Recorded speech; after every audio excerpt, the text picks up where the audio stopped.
If you want to make money from your music, both right now and far into the future, then there's one thing that you really need to focus on to assure that your music catalog goes on to make you a lot of money for many years. And what I'm going to share with you today is a very simple strategy that I used when I was first getting my feet underneath me as I was starting to pick up some traction in this world.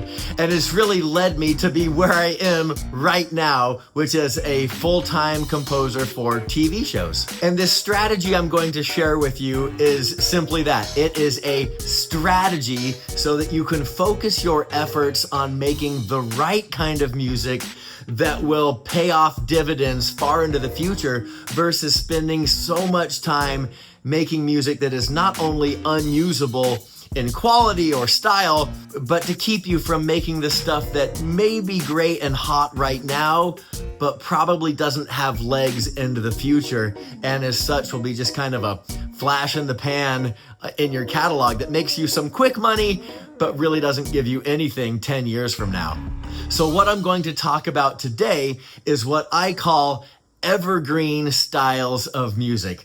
Evergreen because they never die out. Hello rock stars, Matt Vanderbo here, and in this previous video I talked about the importance of watching TV shows so that you can get a real feel for the intricacies of how your music is used when it's put into a show and aired on TV. But in this video, I'm going to give you a different homework assignment, which is similar to the previous one. You have to watch TV shows. Okay, this is going to be the easiest homework you've ever done in your life. But what I want you to do is watch 10 minutes of a variety of different shows. Okay, that's it. 10 minutes. Just grab the remote, plop down in front of the TV and watch whatever happens to be on. Watch it for 10 minutes before switching programs.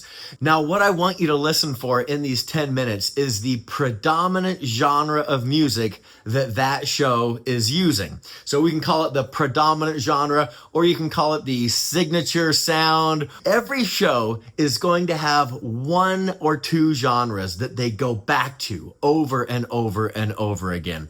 And you will understand what that is after about 10 minutes, because in the span of 10 minutes or so, they will probably use 20 to 30 of these particular types of cues. So after 10 minutes, flip stations or flip programs, just go all over the place and do another 10 minutes. And you should be doing this probably 9 or 10 times.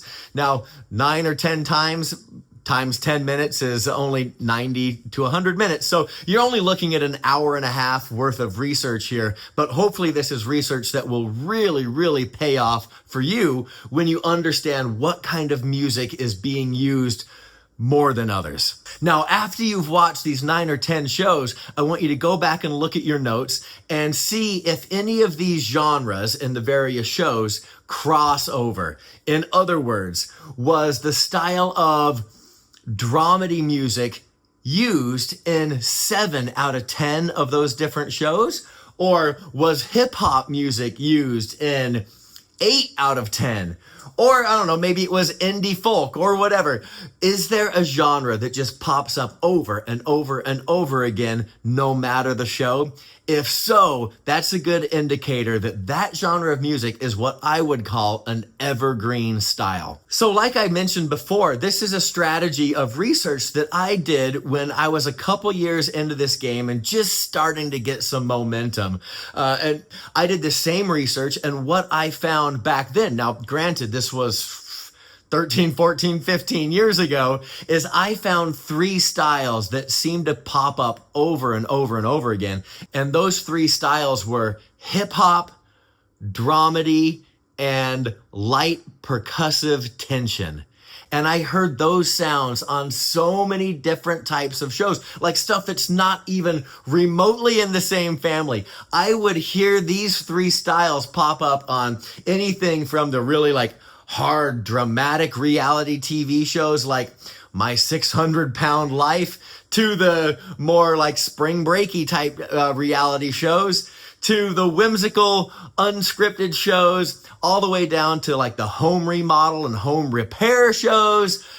down to the cooking channel stuff. I mean, these three styles were everywhere. And when I realized how universal these sounds were and how likely it was that one show would be using the same style as this other one, a light bulb went off in my head. And I said to myself, well, that's the kind of music I need to be making because there is so much opportunity for it. And so I quickly put aside all of the other styles that I wanted to get good at just because I never really heard those things popping off on TV. Now, I'm a hard rock guy by nature. I grew up on the era of hair bands on MTV back in the old heyday. And as much as I would love to make some 80s hair metal, it's just not a smart business decision. And so what we really need to do is treat our music like a strategy game. And the same goes true for business or life in general. It's like the strategy that you take to be successful is often more important than the product or the skill that you bring to the table. It's all a strategy game. Now, music is the product that we make, but how we make that product strategically is going to make the difference between whether you are financially stable into the future or whether you just get enough money to buy yourself quarterly McDonald's meals. So again, I found three styles: hip hop, dramedy, and light percussive tension. And of those, now hip hop is a very big category with about 1 million subgenres. So that's kind of an outsider for what I'm going to talk about today. But dramedy music is, I mean, there's really no subgenres to it. Dramedy music is dramedy music. It's light orchestral plucked strings playing pizzicato and some light mallets. It's very light orchestral stuff, typically done in a whimsical or quirky or a mischievous, sneaky mood. Likewise, light percussive tension is exactly what the name would imply. It's like bongos and some little shakers and really, really soft, understated percussion instruments as opposed to the big taikos and bass drums and all those things. Now, dramedy music and light percussive tension are not relegated to a certain period of time, meaning that we are not going to hear dramedy music 5 years down the road and pigeonhole it to the year 2026. I mean, this style of music has been around for a long time now. I would say probably at least 15 years, maybe more like 20. This style is pervasive. It is all over reality and unscripted shows, and it shows all signs of maintaining that momentum far into the future. And the reason is, this style of music is not at all dated because it's light orchestral music. We can't really put a date on that. Similarly, the light percussive tension instrumentals, gosh, I mean, we're not going to hear the sound of a bongo and tell ourselves, well, geez, that sounds like a bongo from 1972. No, like a bongo is a bongo. So it's a style of music that is not pigeonholed to a certain date and time, which is very important for evergreen styles because the evergreen styles of music is music that will keep being placed for the next couple of decades, and never will it create a sonic imprint that makes someone say, oh gosh, that reminds me of the 80s. Now, I also told you I make a lot of hip hop music. Now, that doesn't really fall into this conversation, but the reason I make hip hop music is because it covers such a huge swath of real estate on TV that the opportunities are just absolutely abundant. However, there are styles of hip hop that are like really popular today, but gone tomorrow. And those are the styles that are anti-evergreen. What would the word be for that? Dead styles or dated styles. Stuff that is extremely trendy right now, but a year or 2 years into the future, that style would have moved on and left this cultural imprint of a specific year behind with this subgenre that came about. And so you really have to be careful with hip hop. Like it's a huge category, but the boom bap style of hip hop came from a certain era. Early 2000s hip hop was a certain time. The current hip hop that's happening right now is right now's hip hop. And so if a show is made 5 years down the road, are they really going to use the stuff that is trendy right now? Probably not. What they're going to look for is the stuff that is trendy 5 years from now. And the danger of chasing trends is that you are always going to be too late. Invariably, that happens, I would say, probably 95 times out of 100.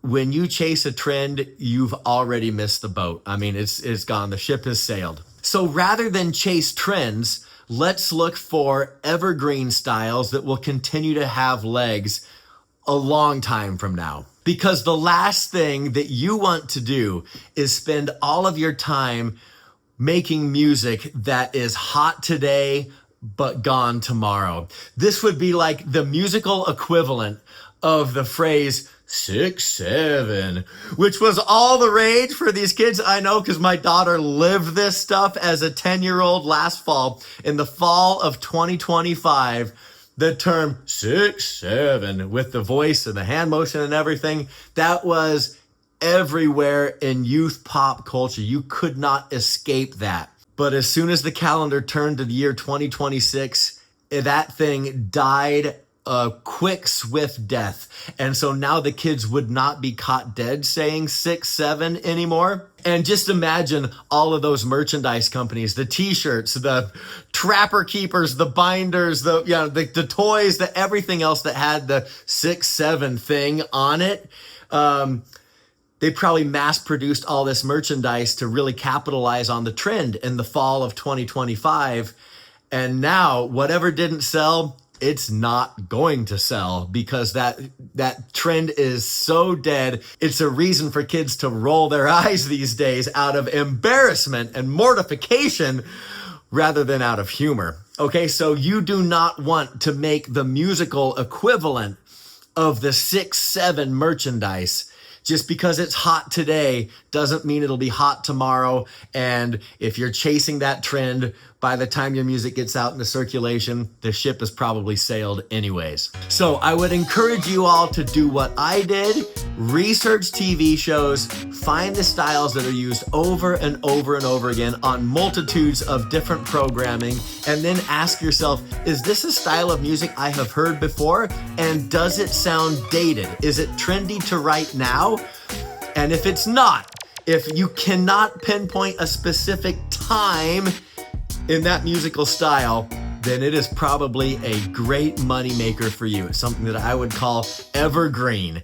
And that's what you could focus a lot of your efforts into making, so that you stand a great chance of having your catalog work for you and make you lots of money far into the future. All right, hopefully that makes sense, you guys. So follow my advice if you think that sounds great. Subscribe to the channel if you like the advice I'm giving. And if none of this is resonating with you and you just think I'm a weirdo, then, well, thanks for watching up to this point anyways. And now we're going to finish with the Dad Joke 3000. You ready? What's orange and sounds like a parrot? A carrot. What? I didn't even understand. What the? I don't know what it said. We'll have to rewind this video. All right, rock stars. Catch y'all later. Toodaloo.